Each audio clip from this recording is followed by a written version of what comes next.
Subscribe करें city news Palamu व bell icon दबाकर पाएं परमंडल की ताजा खबरें सबसे पहले सबसे आगे।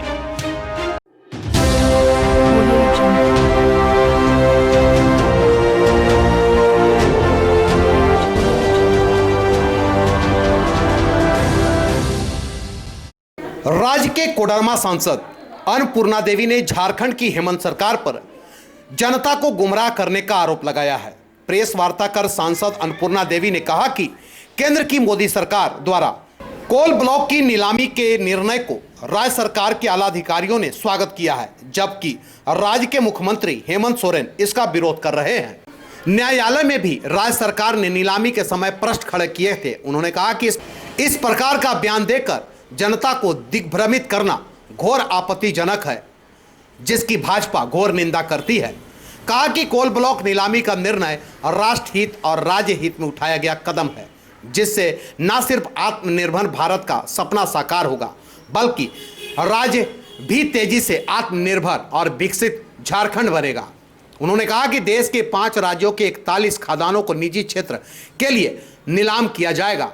यह नीलामी देश में कोल आयात को कम करेगा, रोजगार बढ़ेंगे, बुनियादी सुविधाओं का विकास होगा, विदेशी मुद्रा भंडार की बचत होगी। उन्होंने कहा कि राज्य को 9 खदानों की नीलामी से बड़ा लाभ होगा। राज्य सरकार इस आय का सदुपयोग कर राज्य को तेजी से प्रगति के रास्ते ले जा सकती है। सांसद श्री देवी ने कहा कि डिस्ट्रिक्ट मिनरल फंड मोदी सरकार की बड़ी देन है।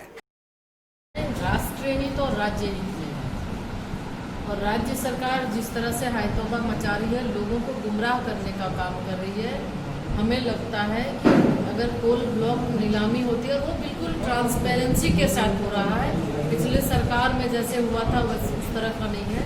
और उस नीलामी जो राशि आएगी वो राज्य सरकार को मिलेगा। 50,000 से ज़्यादा लोगों को 9 कोल ब्लॉक आवंटन के बाद 50,000 से ज़्यादा लोगों को रोजगार मिलेगा।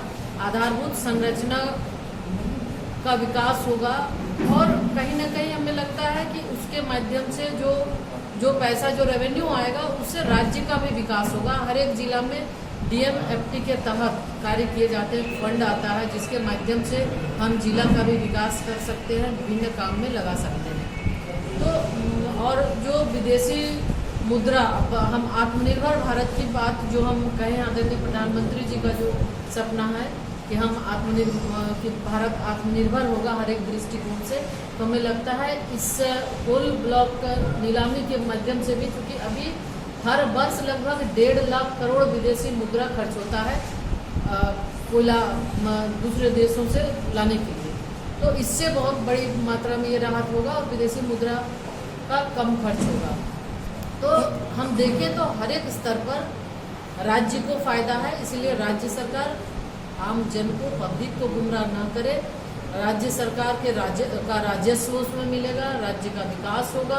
अभी इस महामारी के दौर पे जो लोग बेरोजगार हुए हैं वैसे लोगों को रोजगार मिलेगा और हमारे लोग जो दूसरे राज्य से आए हैं 50,000 से ज़्यादा लोगों को यहाँ रोजगार मिलेगा और तरह तरह की सुविधाएं मिलेंगी। इसलिए हमें लगता है कि इस तरह से गुमराह करने की आवश्यकता नहीं है, बल्कि सरकार को ध्यान देना चाहिए। तो ये न करके अभी आप देखे होंगे कि जो भारत सरकार के माध्यम से कोल ब्लॉक आवंटन की बात हो रही है, प्राइवेट सेक्टर में जो अभी टेंडर भी हुआ है, तो उसमें राज्य सरकार विरोध कर रही है और हमें लगता है कि ये सिर्फ जनता को बरगलाने के लिए है। सरकार अपनी खामी को छिपाने के लिए राज्य के जनता को बरगलाने का काम कर रही है कि अगर आज झारखंड, चूँकि 5 राज्य में कुल 41 कोल ब्लॉक है, उसमें झारखंड में 9 कोल ब्लॉक है और 9 कोल ब्लॉक का आवंटन उसमें आप देखें कि स्पष्ट रूप से यह दिया गया है कि जो निविदा होगी, जो टेंडर होगा, उसमें फिर जो पैसा आएगा वो राज्य सरकार का, वो 100% वो राज्य सरकार हो जाएगा। इसके अलावा राज्य के विकास के लिए DMFT के माध्यम से जो फंड है वो ज़्यादा से ज़्यादा हर एक जिला में जाएगा ताकि उससे विकास का काम हम कर सकें। और इस 9 कोल ब्लॉक में लगभग 50,000 से ज़्यादा लोगों को रोजगार मिलेगा। डायरेक्ट वे में 50,000 है, इनडायरेक्ट और भी लोग उसमें होंगे। तो अभी इस दौरान जहां हम रोजी रोजगार की बात कर रहे हैं कि हमारे लोग बेरोजगार हो गए हैं, उन्हें रोजगार चाहिए, तो सरकार को इस निर्णय का स्वागत करना चाहिए।